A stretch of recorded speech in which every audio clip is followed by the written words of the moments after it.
شرف بخشا ہوا ہے کہ اہل سنت کے علماء کی گفتگو میں آپ کو ظاہری مسائل کی تربیت بھی ملے گی اور تزکیہ نفوس اور تزکیہ قلب کی تعلیم بھی ملے گی. سبحان اللہ. یہ محفلیں ہوتی ہیں، یہ 11ویں شریف کی محفلیں. ان میں اور ان محفلوں میں یہ فرق ہے. جو بعض لوگ کہتے ہیں نا جاؤ نماز سکھانے کے لیے آپ کو فلان جگہ لے جائیں تو آپ آج ٹینشن لگا دیں گے، آپ کو نماز آ جائے گی، روزہ آ جائے گا، سب کچھ آ جائے گا. سب کچھ آنے کے باوجود ان سے بڑی بڑی محفلیں ہمارے پاس موجود ہیں. وہ تو 3 دن یا 10 دن یا 12 دن یا 14 دن یا 40 دن یا 50 دن لگا آپ کو دین سکھاتے ہیں. ہم علماء کو 9 سال مدرسوں میں بٹھا کر دین سکھاتے ہیں. سبحان اللہ. گلی گلی پھرا کر دین سکھاتے ہیں، ہم بٹھا کے پڑھا کے دین سکھاتے ہیں. لیکن اس میں بھی ان میں اور ہم میں فرق ہے. ان کے شارٹ کورسز ہیں، 3 دن کا کورس، 40 دن کا کورس، 50 دن کا کورس. ایک جاہل کو مبلغ بنا دیا، وہ جو مرضی ہے بکواس کرتا ہے. ہمارے علماء 9 سال تک پڑھا کر بھی سند اس وقت تک نہیں دیکھتے جب تک کہ مار مار کے کٹ کے جڑے اندر دیکھ نہ لو ان کے پکا ہویا کہ نہیں ہویا. سبحان اللہ. سند نہیں دیتے، دستار نہیں دیتے، سند نہیں دیتے. یہ دستار بندی جو ہوتی ہے نا، یہ سند جو دی جاتی ہے، سند حدیث، سند فقہ، سند تدریس جو دے دیتے ہیں، علوم کی سند دے دیتے ہیں، فنون کی سند دیتے ہیں. یہ سند تب دیتے ہیں جب اس کو چنگا پیٹا ٹھوک بجا کے دیکھ لیتے ہیں پکا ہو گیا، پھر سند دے دیتے ہیں، سر پہ دستار رکھ دیتے ہیں کہ جا آپ اس فن کی تعلیم دیں. ایک رسم نہیں ہے. سکولوں میں جو ہوتی ہے وہ رسم ہوتی ہے. بچہ فیل بھی ہو تو ٹرافی دے دیتے ہیں لوگ. سکول جو ہوا اس کا تعلق مادیت سے ہے، انہوں نے پیسے لینے ہیں، انہوں نے فیسیں لینی ہیں. لیکن ہمیں جو اسناد دی جاتی ہے ان کا تعلق روحانیت سے ہے، ان کا ظاہری باطنی علوم کے ساتھ تعلق ہے. اس لیے علماء اس کو اچھی طرح پرکھ کر پھر سند دیتے ہیں. حدیث سن کر امتحان لے کر دستار جب سر پر رکھتے ہیں تو کچھ دیکھ کے رکھتے ہیں، نہیں تو کہتے ہیں نکما جا دفع ہو جا. سمجھ؟ اس لیے ان میں فرق ہے. یہ مادیت اور روحانیت کا یہ فرق ہے. تو میں عرض کر رہا تھا کہ وہ تو جو ظاہری تعلیم دیتے ہیں وہ بھی شارٹ تھوڑی 3 5 7 دن. ہمارے تو پہلی بات ہے کہ جو ظاہری تعلیم ہے ظاہر پاک کرنے کی، وضو غسل کے مسئلوں پر بھی صدیاں لگتی ہیں، زمانے لگتے ہیں، وقت لگتا ہے، داڑیاں سفید ہو جاتی ہیں پڑھتے پڑھتے، تب جا کے سند ملتی ہے. لیکن اس سے اگلی بات سنو، کوئی بندہ بڑے بڑے اکابر علماء سے پڑھ کر، بڑی بڑی اکابر مستند درسگاہوں سے پڑھ کر 20 سال 22 سال کے بعد سند فراغت لے کر دستار لے کر بھی کہتا میں ابھی تک ناقص ہوں. وہ حدیث شریف کی سند، دورہ حدیث کی، دورہ قرآن کی، فقہ کی سند لے کر بھی پھر کسی شمس الدین سیالوی کو تلاش کرتا ہے کہ جو مجھے تزکیہ نفس کی تعلیم دے. سبحان اللہ. وقت کا امام اعظم ابو حنیفہ بن کر بھی کسی امام جعفر صادق کی تلاش میں رہتا ہے، اور جب وہ اپنا روحانی جام بھر کر نگاہوں سے پلا دیتے ہیں، اندر جب مستی اترتی ہے تو پھر امام اعظم ابو حنیفہ رحمۃ اللہ علیہ کے قلم سے یہ بات، زبان کی قلم سے نکلتی ہے کہ لالا سنتان لعلک النعمان، اگر یہ 2 سال مجھے نہ ملے ہوتے تو میں تو تباہ ہو گیا ہوتا. زمانے تک علم پڑھ کر، درسیات پڑھ کر، درسیات پڑھا کر، کتابیں پڑھا کر، مجتہد بن کر، فقیہ بن کر، امام بن کر، امام فن بن کر، مسند تدریس پر بیٹھ کر پڑھانے والا شیخ الجامعہ بھی ایک دن اپنی کتاب میں یہ لکھتا ہے کہ مولوی ہرگز نشد مولا روم تاکہ غلام شمس تبریز نشد. کہ میں تو اس دن تک مولوی پھر پکا نہیں بنا جب تک کہ میں حضرت شاہ شمس تبریز رحمۃ اللہ علیہ کا غلام جب تک نہیں. تو یہاں پر میں آپ کو 2 باتیں بتاتا ہوں. آپ کی مرضی ہے یاد رکھیں تو مرضی، نہ یاد رکھیں لنگر آپ کو ملے گا. سبحان اللہ. سنیں تب بھی آپ کو لنگر ملے گا. لنگر پکانے والا اس نیت سے پکا دیتا ہے کہ میں نے تقسیم کرنا. میرا خیال ہے گھر میں رکھنے کے لیے لنگر نہ پکاتا ہے نہ بناتا ہے.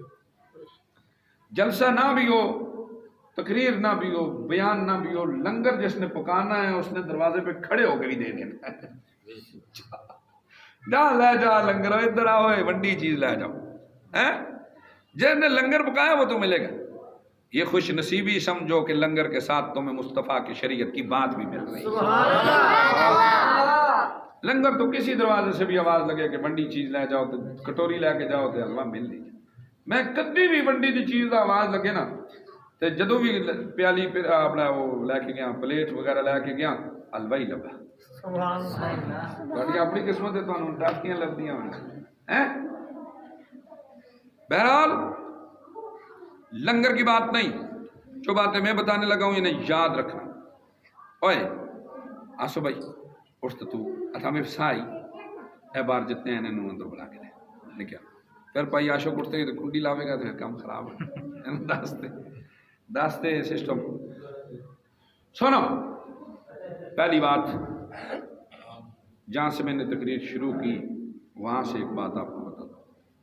ایک بزرگ علیہ الرحمہ، بہت بڑے امام، بہت بڑے عالم، بہت بڑے فقیہ، بہت بڑے خطیب، بہت بڑے مقرر، بہت بڑے شریعت کے مبلغ، مقرر ہونے کے لیے یہ میں فنکار مولوی کو میں مکار سمجھتا ہوں، فن کے ذریعے پر نہ بولے۔ میں زمانہ ہو گیا، میں نے کبھی تقریر کرنی سیکھی نہیں ہے کہ کس طرح اونچا کریں گے، کس طرح نکاح کریں گے، کتنا آواز نہیں نہ، رسول اللہ کی شریعت بیان کر آواز آپ ہی ٹھیک ہو جائے۔ سبحان اللہ، سبحان اللہ۔ فنکار نہیں، رسول اللہ صلی اللہ علیہ وسلم کی شریعت کا مبلغ ہونا چاہیے عالم، شریعت کی بات بتانی چاہیے، اس کے لیے فن کی ضرورت نہیں ہے۔ مولانا الیاس قادری صاحب رحمۃ اللہ دامت برکاتہم العالیہ، آپ کا گلا آج بھی خراب ہے، لیکن لاکھوں ہندوؤں کو، لاکھوں عیسائیوں کو، لاکھوں یہودیوں کو کلمہ پڑھا چکے، سبحان اللہ۔ مجھ جیسے لاکھوں کمینوں کے سینے عشق مصطفیٰ سے منور کر چکے۔ سبحان اللہ، ایک دن کبھی طرز نہیں لگائی، دیکھ کے بیان کرتے، مگر مدرسے کتنے ہیں؟ رائے ونڈ کے مدرسے کے متعلق ایک مبلغ بیان کر رہا تھا کہ رائے ونڈ جو ہم نے دعوت اسلامی کے جو مدرسہ بنا ہوا ہے ہمارے گاؤں میں بھی ہے، سندر میں بھی بن رہا ہے، سبحان اللہ، اسلام آباد میں یونیورسٹی بن رہی ہے، دار المدینہ یونیورسٹی، دنیا کی سب سے بڑی یونیورسٹی ہوگی دعوت اسلامی، ماشاءاللہ، ماشاءاللہ، دار المدینہ۔ تو بہرحال عرض کرنے کا مدعا یہ ہے کہ جو لوگ کام کرتے ہیں نا، فن نہیں، فن سے نہیں، وہ عالم تھے، مبلغ ہونا چاہیے، رسول اللہ کی شریعت کی بات آگے پہنچاتا رہے، پہنچاتا رہے، پہنچاتا رہے، وہ عالم بس ٹھیک ہوتا ہے۔ وہ عالم رسول اللہ کی شریعت کے مبلغ، قضاء الہی آ گئی، فوت ہو گئے، سارا زمانہ رسول کی شریعت کی تبلیغ اور واز کرنے والے فوت ہو گئے، قبر میں پہنچے، مادیت اور روحانیت کی بات آپ کو بتاتا ہوں، ان محفلوں میں ہمیں جو ملتا ہے وہ کیا ملتا ہے۔ قبر میں پہنچے، قبر میں رکھ کے مٹی دے کر جب گھر والے لوٹ گئے، 40 قدموں پہ جا کے دعا کی، اللہم صلی علیہ پڑھ کے چلے گئے، فرشتے قبر میں آ گئے، من ربوں کا، ما دینوں کا، ما کنت تقول فی حق ھذا الرجل محمد صلی اللہ علیہ وسلم الذی بعث فیکم۔ تیرا رب کون ہے، تیرا دین کیا ہے، کون سا دین ہے تمہارا، اور یہ جو ہستی تمہارے سامنے ہے، یہ جو نبی محمد صلی اللہ علیہ وسلم ہے، جو تمہارے درمیان مبعوث ہوئے ہیں، ان کے بارے میں تم دنیا میں کیا کہتے رہے ہو۔ اب اٹھ کے بیٹھے ہوئے ہیں، فرشتوں کا منہ کو دیکھ رہے ہیں، لیکن زبان نہیں چل رہی۔ جی چاہتا ہے جواب دوں، جواب بھی دل کے اندر موجود ہے کہ اللہ ربی، اللہ میرا رب ہے، دینی الاسلام، میرا دین اسلام ہے، ھذا رجل محمد صلی اللہ علیہ وسلم نبی و رسولی، یہ شخصیت تو، یہ تو ہمارے نبی حضرت محمد رسول اللہ صلی اللہ علیہ وسلم ہے۔ دل میں سوال سارے موجود ہیں، زبان نہیں ہل رہی، چپ زبان، ایسا نہ دیکھ رہے ہیں۔ انقریب تھا کہ فرشتے گرز آگ کا لے کر مارتے اور ساری قبر آگ سے بھر جاتی، چنگاری بھڑک جاتی، جہنم کا دروازہ کھل جاتا، قریب تھا۔ کہ قبر میں ایک بزرگ دیوار پھاڑ کر تشریف لے آئے. سبحان اللہ. حسین چہرہ، حسین لباس، خوشبوؤں سے معطر، نورانیت ہی نورانیت پھیل گئی. ان کا قدم رکھنا تھا، علامہ صاحب کی زبان پر سارے کلمات جاری ہو گئے. زبان کھل گئی، زبان کھلی، بولنے لگ گئے. انہوں نے اللہ ربی، میرا رب اللہ ہے. کس کا پوچھتے ہو؟ احکم الحاکمین رب کو میں نہیں جانتا. ساری زندگی جس کی توحید کے درس دیے نہیں جانتا میں. اسلام کی بات کرتے ہو جس اسلام کے میں نے خود اصول متعین اور مرتب کیے اور پھر ان اصولوں پر درس دیے، ان پر فقہ مرتب کی، اس پر سینکڑوں دلائل قرآن سے، اصولوں کے مطابق قرآن سے اور حدیث سے ہزاروں لاکھوں مسائل استنباط کیے، ان پر مستقل تصانیف لکھی. اس اسلام کی بات، میرا دین اسلام ہے اور میرا نبی محمد رسول اللہ اللہ کے نبی ہیں، میرے رسول ہیں. یہ بات ان کے جب زبان پہ جاری ہو گئی، فرشتوں نے جنت کی کھڑکی کھولی. اس طرح نا دائیں طرف سے جنت کی کھڑکی کھل جاتی ہے، یہ ساری دیوار ہٹ گئی ہے، جنت ہی جنت نظر آ رہی ہے. سبحان اللہ. مومن بندے کو پھر قبر میں یوں لگتا ہے کہ جنت میں بیٹھا ہوا، ساری جنت ہی نظر آ رہی ہوتی ہے. صبح جہاں کہ وہ دیکھ رہا ہوتا ہے جنت کو کہ کیا موت ہو جائے. سبحان اللہ. یہ ہوتا ہے مومن کے ساتھ. فرشتے جنت کی کھڑکی کھول کے چلے گئے. وہ عالم دین ان بزرگوں سے مخاطب ہو کے کہنے لگے، بزرگوں تسی کون ہو؟ سبحان اللہ. آپ کون ہیں؟ مانن تھا، آپ کون ہیں؟ انہوں نے کہا میں تمہاری تبلیغ ہوں، سبحان اللہ. میں تیرے واعظ ہوں، میں تیری تقریریں ہوں، میں تیرے درس ہوں، میں تیرے بیانات ہوں، میں تیری دین کی خدمت ہوں جو مجسم صورت میں تیری مدد کرنے کے لیے آیا. سبحان اللہ. جتنا زمانہ تو نے واعظ کیے، تو نے درس دیے، تو نے بیان کیے، تو نے ترجمے پیش کیے، تو نے حدیث پڑھائی، تو نے فقہ پڑھائی، تو نے قرآن حدیث سے مسائل استنباط کیے، تو نے تصانیف لکھی. اوئے اوئے اوئے او کالے ہو ادھر سے بہر ہونا چلے نا ٹھیک ہے کیڑا نہیں اسپیکر بھی تھوڑی آواز جاندی ہے لوگ آکھن کے بولی رکی جی ادھر میرے در دیکھو نا تھوڑی دیر نہیں یار پھر تو سے جو کرنا ہے کریں.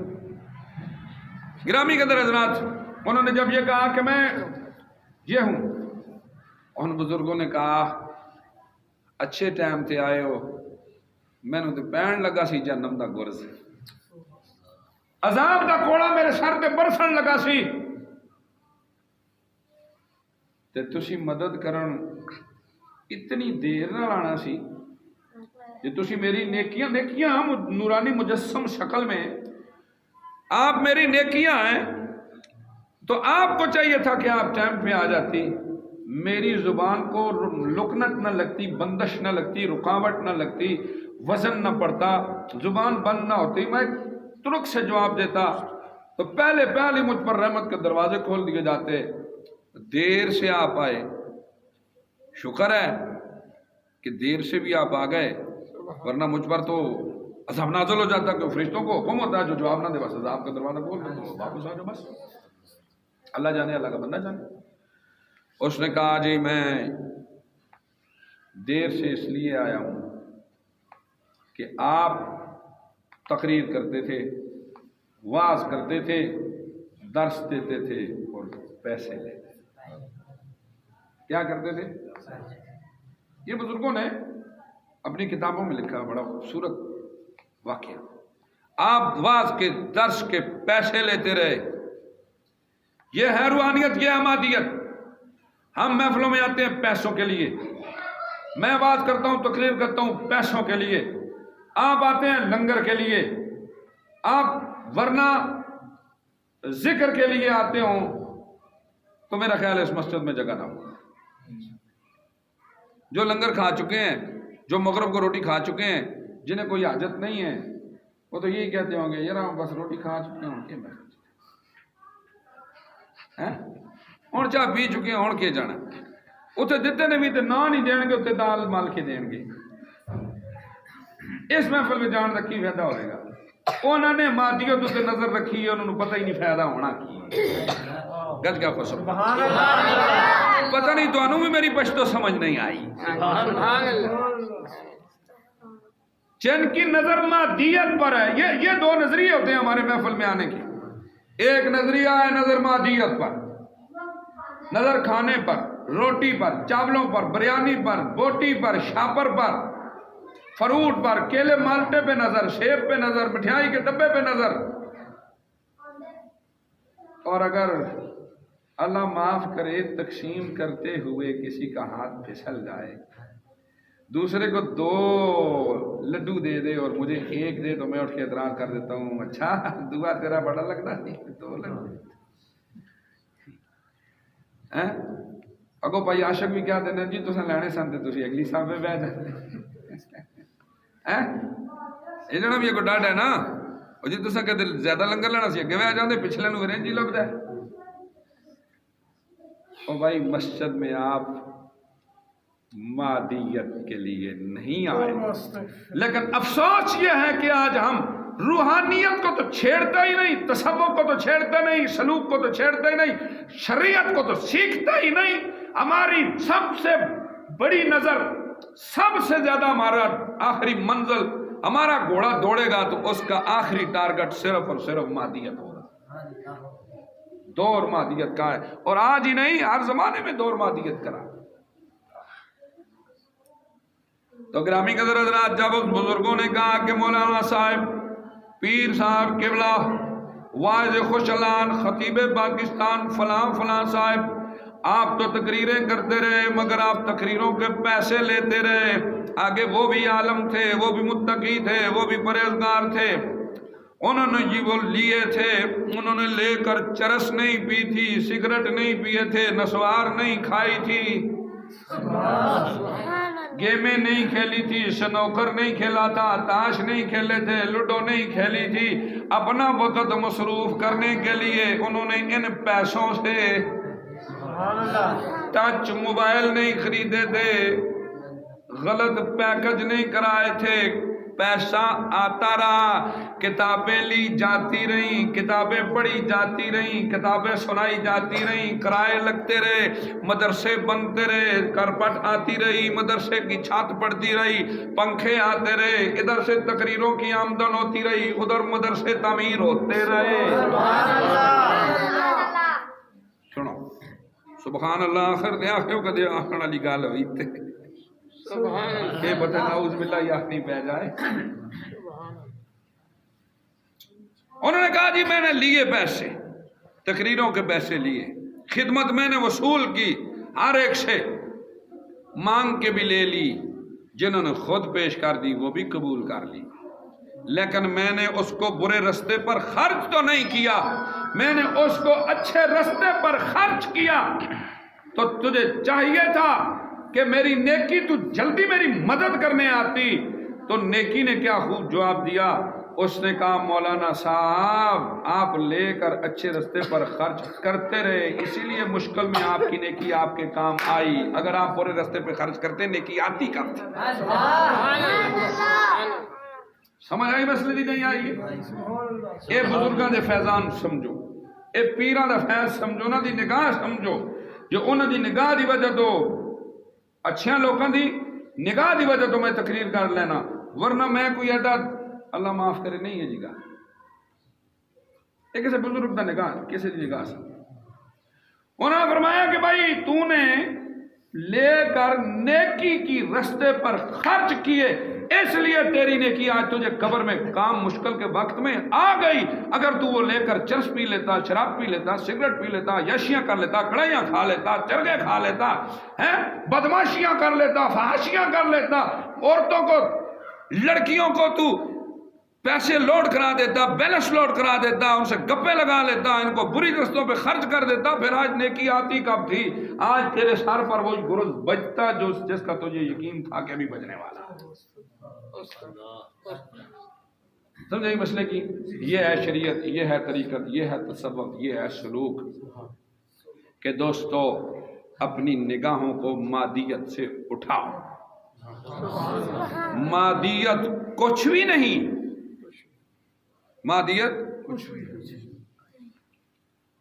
مادیت میں مادے کی 3 حالتیں ہوتی ہیں، ٹھوس، مایا گیس، سب سے کمزور گیس، اس سے ذرا طاقتور مایا، اس سے طاقتور ٹھوس۔ ٹھوس میں بھی پھر جمادات میں سب سے سخت پتھر ہے، کیونکہ لوہا پگھل جاتا ہے آگ میں، پانی میں نہیں پگھلتا۔ مٹی پانی میں پگھل جاتی ہے، آگ میں نہیں پگھلتی، دونوں پگھل تو جاتے ہیں نا، ایک پانی میں پگھل جاتی ہے، دوسری آگ میں پگھل جاتی ہے، لیکن پتھر ایسا ہے نہ پانی میں پگھلے نہ آگ میں پگھلے۔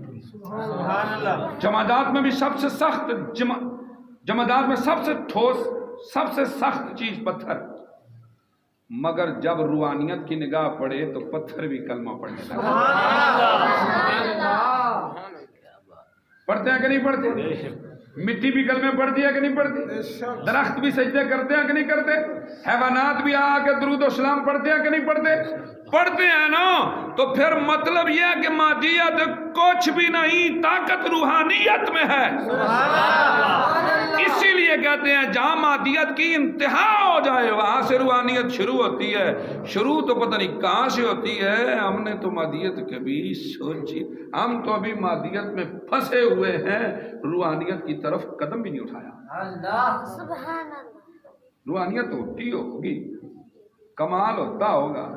نظر تو الہ بلاد اللہ جمن کہر دن الہ حکم اتصالی، یہ بھی مقام ہوتا ہوگا مگر روحانیت میں ہوتا ہوگا۔ ہم تو پیٹ سے جان چھوٹے تو دل پر توجہ دیں، ہم تو ابھی پیٹ کے چکر میں اتنے پھنسے ہوئے ہیں مادیت میں کہ حلال حرام کی تمیز نہیں رہتی۔ کسی کو کہو نہ ہو بھائی جی یہ کر دو جی، کم نجائز نہیں، کم غلط نہیں، اس کو تو شریعت غلط کہتی ہے۔ جس کو شریعت بھی صحیح کہے نا، طریقت اس کو بھی غلط کہتی ہے۔ سلطان بہو رحمۃ اللہ علیہ کو مقولہ آپ کو سناتا ہوں۔ حضرت سخی سلطان بہو رحمۃ اللہ علیہ فرماتے ہیں طالب الدنیا ہوا مخنث، جو دنیا کا طالب ہے، یعنی جڑا چاہتا کہ گڈیاں ہون، کوٹھیاں ہون، کاراں ہون، جدائداں ہون، پراپرٹیاں ہون، کام ہون، کاروبار ہون، روزگار ہون، فلاں ٹنگان، جو کچھ بھی ہے، سلطان بہو رحمۃ اللہ علیہ فرماتے ہیں خوش رہے، خوش رہے۔ طالب الدنیا ہے، مخنث ہے۔ اب دنیا جیفتن وہ طالب وہاں کلاب، فرمایا بزرگوں نے دنیا ایک مردار ہے اور اس کے چاہنے والے کتے ہے۔ مقولہ کہ نہیں ہے بزرگوں کا جی، ہے نا؟ فرمایا جو دنیا کا طالب ہے وہ خوش رہا ہے، کچھ بھی نہیں ہے، نہ مرد ہے نہ عورت ہے، کچھ بھی نہیں، اس کو فائدہ ہی کوئی نہیں ہے۔ تو سرکار جو جنت کا طالب ہے، نماز پڑھ رہا ہے، دن رات نماز پڑھ رہا ہے، جنت مل جائے، جنت مل جائے، جنت مل جائے، جنت مل جائے، تسبیح پڑھ رہا ہے، ذکر کر رہا ہے، سب کچھ کر رہا ہے، دنیا جنت کا تعلقدار ہے، دعائیں کر رہا ہے، یا اللہ جنت، یا اللہ جنت، یا اللہ جنت۔ سلطان بہو رحمۃ اللہ علیہ فرماتے ہیں طالب الحقبہ ہوا مؤنث، عورت ہے، مرد نہیں۔ جس طرح عورت چاہتی ہے سرخی مل جائے، پاؤڈر مل جائے، کھانے کو اچھی چیز مل جائے، یہ لیز مل جائے، پیپسی مل جائے، فلاں مل جائے، یہ دنیا کو بہت دیکھا ہے لیکن میں وہ آپ کو سناتا نہیں ہوں۔ محترمہ بے نظیر بھٹو سے لے کر محترمہ مریم نواز صاحبہ تک یہی ہماری مطلب ہے کہ اپ گریڈ عورتیں ہیں نا، جن کو دنیا کی پاکستان کی نمبر 1 عورتیں ہونے کا شرف حاصل ہوتا ہے، ان کو بھی جا کے پوچھا جائے نا تو یہ بھی جب وقت آتا ہے تو پکوڑوں کے لیے ان کے منہ سے بھی لے لے بکتی رہتی۔ سبحان اللہ، اور میں نے گالی کسی کو نہیں دی، ایک فطرت بیان کی ہے، ایک نیچر بیان کی ہے، بحثیت عورت۔ ساتھ ان کو ذرا سی لگ جائے تو ان کی چیخ کی آواز آسمان سے بھی اوپر جائے۔ وہ مرد ہیں اور جن کے جسم کے ٹکڑے ٹکڑے بھی ہو جائیں تو پھر بھی ڈٹ کے کھڑے ہوتے ہیں۔ یہ اللہ تعالیٰ نے ایک جنسی فرق رکھا ہے، یہ فطرت نے رکھا ہے، میں نے نہیں رکھا، میں نے صرف بیان کیا ہے۔ میرا قصور ایسا ہے کبھی کبھی میرے منہ سے سچی بات نکل جاتی ہے۔ میرا ایک سنگی ہوتا سی نا، میں کدے کدے جی کوئی گل کر چھڑیے نا، وہ آتا ہوں سی نعیم صاحب تسی کہڑے کہڑے بوسا دیاں گلاں کر چھڑی، میں کہ کر کے یار ہویا جو سادہ میں پڑھے لکھے اتنا زیادہ نہیں ہے، انہوں دسیا کر جدو کوئی سادی گل نکل جائے تو انہوں دسیا کر میں تھوڑی پھلدار بڑھا دیا کر، کیونکہ دنیا سادیاں گلاں نہیں سن دی، پھیرویاں ٹورویاں گلاں مندی پھلدار ہونا کے پیچھے تو پھول شل لگی۔ بہرحال عرض کرنے کا مدعا یہ ہے کہ عورت کی یہ صفت ہے، کھانے کے لیے پہننے کے لیے رنگا رنگ کپڑے ملے، رنگا رنگ فلان، رنگا رنگ شاپنگ و فلان ٹنگان، یہ وہ یہ جتنی خواہشات پیدا ہوتی ہیں۔ میں پچھلے دن بازار چلا گیا سودا خریدنے کے لیے، تو چپل خریدنے تھے بازار سے، تو کہنے لگا جی یہ 600 روپے، میں 600 دے کیوں یار، میں نے 150 دے پچھلے سال خریدے سن سکے جی پچھلا اے تسی مرد ہو، تسی مولوی صاحب میں تاں تانوں 610 سٹیا، عورتاں ہون نہ تسی 1200 دستے ہیں۔ تو میں انہوں آخیا، میں کہا اے عورتاں نہیں تے تانوں خراب کیتا کہ بس تواڈے ریٹ جڑی 250 دی چیز سی انہوں 1500 تے کھڑیا ہویا ہے، 1500 دی چیز 1000 روپے دی آن کے تے دوئی نو دسن گی کہ میں تو 1600 دی آندی ہے، پھر بھی لبدی نہیں ہے۔ یہ فطرت ہے۔ تو جو جنت کا طالب ہے نا، تو سلطان باہو رحمۃ اللہ علیہ تصوف کی دنیا میں، طریقت کی دنیا میں، باطن کی دنیا میں کہتے ہیں وہ یوں سمجھو کہ عورت کی طرح ہے، بس اسے کھانے کی لالچ ہے، پیٹ کی لالچ ہے، کپڑوں کی لالچ ہے، اسے مطلب ایک حسن کی لالچ ہے، اسے سنگار کی لالچ ہے، اسے زیور کی لالچ ہے، سونے کے کنگن مل جائیں گے، کپڑے اچھے مل جائیں گے، کھانا اچھا مل جائے گا، درختوں کے سائے مل جائیں گے، نیچے نہریں بہتی ہوں گی، چرپائیاں بھی مل جائیں گی، اوپر پلنگ لگے ہوئے ہیں گے، اوپر لیٹ رہیں گے، فلاں کر کے فرمایا یہ تو عورت کی پسندیدہ چیزیں ہیں۔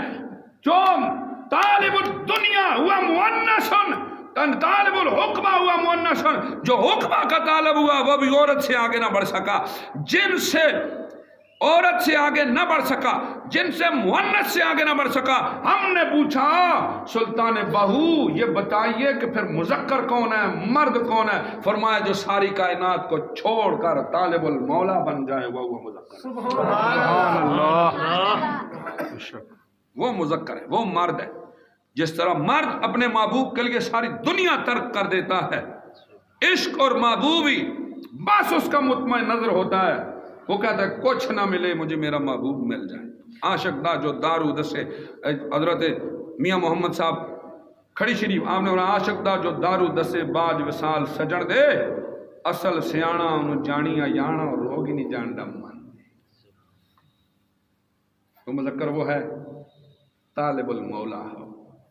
یہاں پر شریعت پڑھانے والوں سے ان کے اعتراض کا جواب دے دوں، وہ یہ کہیں گے کہ مولانا نے جنت کو ڈیگریڈ کر دیا ہے، تو جنت تو نبی پاک نے بھی مانگی ہے، یہی کہتے ہیں نا ہم سارے، یہ تبلیغی سارے یہی کہتے ہیں، میں بھی تبلیغیہ ہوں، تبلیغ تو کر رہا ہوں نا، اس طرح ہمارے جو تبلیغی ہیں دعوت اسلامی والے وہ یہی کہتے ہیں جی جنت تو نبی پاک نے بھی مانگی ہے، تو پھر جنت کا سوال تو کرنا چاہیے، حدیثوں میں بھی ہے جنت کا سوال کرنا چاہیے، جنت کا سوال کرنا چاہیے، مگر جنت تمہاری منزل نہیں ہونی چاہیے۔ ہائے ہائے سبحان اللہ۔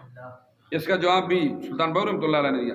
آپ نے فرمایا جنت بھی مخلوق ہے اور انسان بھی مخلوق ہے، اور انسان اشرف المخلوق ہے۔ جنت تو انسان کے لیے بنائی گئی ہے، جنت انسان کے لیے بنائی گئی ہے۔ جنت ایک مقام ہے جہاں پر اس نے رہنا ہے جو خدا کا عاشق ہے، جو خدا کا بندہ ہے اس کے رہنے کا مقام ہے جنت۔ تو جس کی وجہ سے جنت ملنی ہے اس ذات سے پیار کر، جنت تو اس کے پیار کے صدقے ملنی ہی ملنی۔ تو اس لیے مردانگی یہ ہے کہ خدا کی ذات سے، تو یہ ہے تصوف، یہ ہے صوفیاء کی تعلیم، جو ہمیں وہ سمجھاتے ہیں کہ بھائی اس طرح کی تمہاری تعلیم ہونی چاہیے۔ اور ایک ہم ہے کہ اللہ معاف کرے ہماری نظر مادیت سے آگے جاتی ہی نہیں ہے، ایک ہم ہے کہ ہماری نظر مادیت سے آگے جاتی نہیں ہے۔ ہاں مادیت اور روحانیت اور ظاہر اور باطن کی ایک مثال آپ کو سمجھا کے پھر اپنی تقریر کو ختم کرتا ہوں، تاکہ یہ تقریر ناقص نہ رہے، کسی بندے کے ذہن میں یہ شک نہ آ جائے یار پھر اسی تے گئے روڑے مولوی اور دی تقریر مطابق اسی تے گئے، اسی تے پھر نعوذ باللہ اسلام ہی مسلمان ہی نہ رہے، اسی تے گمراہ ہوئے کہ بس اسی تے جنت واسطے کر دیاں نمازاں جنت واسطے نہیں پڑھنیاں، نمازاں اللہ واسطے پڑھو، روزے اللہ واسطے رکھو، جنت اللہ دے گا، اور نمازاں دے بدلے نہیں، جنت اپنے فضل نہ بے شک سبحان اللہ۔ جس نے اپنے فضل نال دینی ہے تو نماز پھر اس واسطے پڑھنی چاہیے، جنتا واسطے نمازاں پڑھنیاں کوئی لالچی لوگوں دیا نماز ہے، حضرت سخی سلطان بہو رحمۃ اللہ علیہ نے اسے واسطے فرمایا سی کہ نفل نمازاں کم زنانہ تے روزے صرفہ روٹی ہو اچیاں بانگاں ہوئی دیندے نیت جنہ دی کھوٹی اللہ اکبر اللہ جنت کی طلب رکھ کے پڑھے گا تو کم زنانہ ہے نا بھائی عورتوں کی فطرت کو کبھی آپ پڑھیں تو پھر یہی ہے کہ لالچ میں اگر آپ نماز پڑھتے ہیں تو لالچ کے لیے تو کام نہیں کرنا چاہیے اللہ کی رضا کے لیے ہاں البتہ یہ ہے کہ یہ دنیا ہے میں بھی دنیا میں رہ رہا ہوں آپ بھی دنیا میں رہ رہے ہیں علماء نے اس کی ایک مثال دی ہے علماء نے فرمایا کہ دنیا سمندر ہے دنیا ایک سمندر ہے منزل آپ کی پارلا کنارہ ہے اور شریعت ایک کشتی ہے شریعت ایک کشتی ہے اب آپ نے پارلے کنارے پہنچنا ہے تو کشتی میں آپ بیٹھ جائیں لیکن کشتی کو جب تک سمندر میں ڈالیں گے نہیں وہ پار پہنچے گی خشکی پہ سارا زمانہ کشتی پڑی رہے آپ اس میں بیٹھے رہیں یہ ان صوفیوں کی مثال ہے کہ جو دنیا کو ترک کر کے ماض یہ سمجھتے ہیں کہ ہم کامیاب ہو جائیں گے ہم سادھو بن گئے ہیں ہم نے نہ شادی کی ہے نہ ہم نے بچے رکھے ہیں نہ ہم نے کچھ کیا نہ کچھ کیا نہ کچھ کیا بس اللہ اللہ اللہ اللہ اللہ اللہ اللہ اللہ اللہ کڑے پا لیے زنجیر سے اپنے آپ کو باندھ لیا یہ بھی نہیں یہ آپ خشک کشتی میں بیٹھے ہوئے ہیں سمندر میں کشتی آپ نے نہیں ڈالی سارا زمانہ بھی کشتی میں بیٹھے رہے منزل آشنا نہیں ہو سکتے اور جو کہتے ہیں نہیں جی سمندر پھر دنیا اے ضروری ہے تے بغیر کشتی تو ہی چھال مار دین کہ اسی سانو دین دی ضرورت کوئی نہیں اسی یہاں پہ آپ ہی پار چڑھ جاؤں گے پاں جو مرضی ہے کریے وہ جتنا بھی مرضی ہے اچھلن آخر ڈبن کے ڈوب جانا شریعت کی کشتی میں بیٹھ کر دنیا کے سمندر میں آپ نے سفر کرنا ہے تب آپ منزل آشنا ہوں گے اور نظر آپ نے خدا کی ذات پر رکھی ہے کشتی آپ جب سمندر میں ڈال لیتے ہیں تو کشتی سمندر میں چلتی ہے سمندر کے بغیر چل نہیں سکتی مگر سمندر میں ڈوبتی آپ نے جانا دنیا سے ہو کر ہے شادی کرنی ہے بچے سنبھالنے ہیں روزگار کرنا ہے سب کچھ کرنا ہے مگر کرنا شریعت کی کشتی میں بیٹھ کر ہے دنیا میں ڈوب کے نہیں کرنا دنیا میں ڈوب جاؤ گے غرق ہو جاؤ گے دنیا سے بچو اس طرح بچو جس طرح سمندر میں سفر کرنے والا سمندر سے بچنے کے لیے کشتی میں بیٹھتا ہے تو لہٰذا دنیا میں ڈوبنے سے بچنے کے لیے شریعت کی کشتی میں بیٹھو اور شریعت کی کشتی میں بیٹھ کر نرا کشتی کو ہی سارا نہ سمجھو ذات خدا پر اپنی نظر رکھو اور اس منزل کو کنارے کو اپنی منزل نہ سمجھو منزل خدا کی ذات کو سمجھو سفر خدا کی طرف کرو یہ طریقہ ہے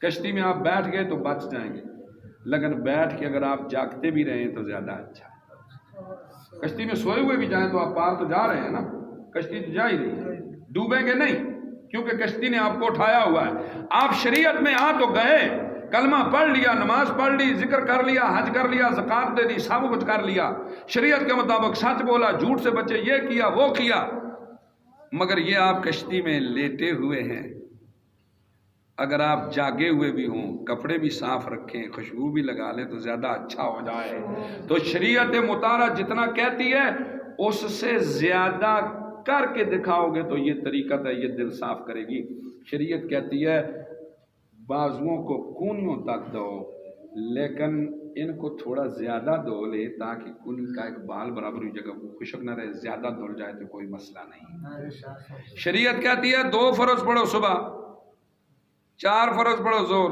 4 عصر پڑھو 3 مغرب پڑھو 4 عشاء پڑھو چھٹی لیکن آپ کہتے ہیں نہیں مصطفیٰ کریم نے ساتھ کچھ سنتے بھی پڑھی تھی کچھ نفل حضور نے پڑھے تھے وہ بھی نفل ہم پڑھیں گے ہمارے لیے سنت ہے اور کچھ حضور نے نہیں پڑھے اس سے زیادہ ہم 10 سنت 10 نفل زور کو پڑھیں گے مغرب عشاء کو ہم 10 پھر پڑھیں گے عشاء کو پھر 20 پڑھیں گے رات کو پھر اٹھ کے پڑھیں گے دوپہر کو پھر پڑھیں گے جس وقت شریعت اجازت دیتی ہے نفل پڑھنے کی پھر نفل پڑھیں گے شریعت کہتی ہے سچ بولنا ہے تو کروڑ روپے کا نقصان ہو جائے گا جھوٹ نہیں بولیں گے سچ ہی بولیں گے تو پھر یہ آپ کا شریعت کہتی ہے ناجائز نہیں کھانا تو یہ یہاں ناجائز رکھا ہوا ہے کھانا تو دور ہے دیکھنے کی شریعت اجازت دے رہی ہے مثلا یہ خنزیر کا گوشت نہیں کھانا لیکن دیکھنے کی تو ممانعت نہیں ہے نا، رکھا ہوا ہے دیکھ تو سکتے ہیں، لیکن آپ اس کو دیکھتے بھی نہیں، یہ طریقت ہے، یہ تصوف ہے، یہ دل کی پاکی ہے۔ جتنی کچھ شریعت نے اجازت بھی دی ہے اتنا بھی آپ نہیں کرتے۔ شریعت اجازت دیتی ہے رات کو سو، وَجَعَلْنَا اللَّيْلَ لِبَاسًا وَجَعَلْنَا النَّهَارَ مَعَاشًا، رات سونے کے لیے، دن روزگار کے لیے، لیکن آپ دن ذکر کے لیے منتخب کرتے ہیں، رات عبادت کے لیے منتخب کر لیتے ہیں، یہ طریقت ہے۔ طریقت شریعت کے مخالف نہیں۔ جو جعلی پیر بنے ہیں نا، ان کو ہم جعلی اس لیے کہتے ہیں کہ چاہیے تو یہ تھا کہ رات اللہ نے سونے کے لیے بنائی ہے، شریعت اجازت دیتی ہے رات کو جتنا مرضی آپ سوئیں، رات کی نماز پڑھیں، صبح کی نماز پڑھیں، بس آپ شریعت میں چل رہے ہیں، کوئی گناہ نہیں، رات ساری سوئیں۔ لیکن طریقت یہ کہتی ہے رات ساری جاگ کر اللہ کی عبادت کریں، اور جاگیں بھی ایسے کوئی دیکھے بھی نہ۔ جب آپ فوت ہو جائیں تو گوانڈیوں کا بچہ پوچھے امی یہ ساڑھے گوانڈیوں نے گھر ایک بوٹا ہوندا سی، راتی سے آندا سی ٹونڈ جا، وہ نہیں نظر آ رہا، کب چھوڑیا نے؟ وہ آکھے نہیں پتر وہ بوٹا نہیں سی، وہ مسلمانوں دا امام اعظم ابو حنیفہ سی۔ شریعت کہتی ہے رات کو سو، صبح اٹھ کے پھر وضو کر کے نماز پڑھ لینا نماز کے ٹائم پہ۔ لیکن کوئی عشاء کے وضو سے 40 سال فجر کی نماز پڑھا دے تو اس کو حضور غوث اعظم سیدنا شیخ عبد القادر جیلانی طریقت کا امام کہتے ہیں۔ طریقت تو یہ ہے کہ جہاں سونے کی اجازت ہے وہاں بھی نہ سوئے، جہاں نہ پڑھنے کا حکم ہے چلو جی خیر ہے تمہیں اجازت ہے نہ بھی پڑھو، پڑھن دے ٹائم تے پڑھو نمازاں، باقی ٹائم تو سانو چھٹی ہے، چھٹی دے ٹائم تے بھی پڑھنا، یہ طریقت ہے۔ اور آج کل طریقت کے ٹھیکیدار وہ بنے ہوئے ہیں کہ جو پڑھنے کے ٹائم پہ بھی نہیں پڑھتے۔ دیکھو نا جعلی پیر اور اصلی پیر میں یہ فرق سمجھا، فرق سمجھ آئی نہیں آئی نا تانوں؟ تسی مینوں مرواؤ گے کسے کولو تو نہیں سمجھ آئی، کسے نڑے کسے پیرے کولو مینوں کٹاؤ گے تسی۔ کچھ کا سبحان اللہ، یہ میں نے بطور تفنن تباہ کہہ دیا ہے، لیکن انشاءاللہ العزیز ہمت نہیں ہے کسی۔ سبحان اللہ۔ ایک دوست نے مجھے کہا تھا کہ آپ فلاں گفتگو کرتے ہیں تو آپ نے بدتمیزی کر دیا، ہم آپ سے بدتمیزی کریں گے۔ میں کہا میں کر چھڑی بدتمیزی، چلو خیر صلاح، لیکن تسی کر کے دیکھو بدتمیزی، اور بدتمیزی تانوں ہی کرو، پوچھیں گے بدتمیزی کس نال کیتی۔ یہ سمجھ آئی مسئلے نہیں؟ کوئی نہیں کہتے پیر، لیکن میں گل حقیقت کر رہا تانوں۔ ادھر سنو، جہاں پر نہ پڑھنے کی بھی اجازت ہے وہاں پر بھی پڑھنا طریقت ہے، تو جہاں پر پڑھنے کا حکم ہے وہاں نہ پڑھنا طریقت نہیں، خباثت ہے۔ اصلی پیر وہ ہے کہ جس کو اللہ اجازت دیتا ہے کہ رات کو سو جا، عشاء پڑھ، فجر پڑھ، بس تو پیر ہی پیر ہے، تو مسلمان ہی مسلمان ہے، تیری نیکی ہے، تیرا ثواب ہے۔ تو وہ کہتا ہے نہیں یا اللہ میں سونے کا وقت بھی تیری عبادت میں صرف کروں گا، میں اپنے پہلو بستر سے جدا رکھوں گا، میں رات ساری تیری عبادت کرتے گزار دوں گا۔ تو وہ پیر ہے جس کو اللہ کہے 700 مرتبہ کہ نماز پڑھنی ہے، اور وہ 700 اذان سن کر ایک نماز بھی نہ پڑھے، پھر کہے کہ میں پیر ہوں پورے علاقے دا، وہ پیر نہیں ہے، وہ پیر ہے، وہ پیڑ ہے، پیڑ، وہ گند ہے۔ اس لیے جو پیر یہ کہتے ہیں نا کہ شریعت کوئی چیز نہیں، طریقت شریعت کو لو اتے وے اور ٹھیک آخ دیں، شریعت طریقت کو لو، طریقت جڑی ہے شریعت کو لو بھی کہ شریعت وچ 5 نمازاں فرض نے تے طریقت وچ 10 فرض نے۔ نبی پاک صلی اللہ علیہ وسلم دے تے تہجد دی نماز بھی فرض سی، ساڈے تے فرض نہیں مگر اساں اپنے تے لازم کر لئی کہ تہجد بھی پڑھاں گے، اشراق بھی پڑھاں گے، چاشت بھی پڑھاں گے، اوابین بھی پڑھاں گے، دیگر نوافل بھی سارے پڑھاں گے، صبح والے نفل بھی پڑھاں گے، عشاء والے بھی پڑھاں گے، رات والے بھی پڑھاں گے، صلاۃ اللیل بھی پڑھاں گے۔ تے جڑا 5 پڑھے شریعت تے چل رہا ہے، جڑا 14 نمازاں پڑھے 24 گھنٹے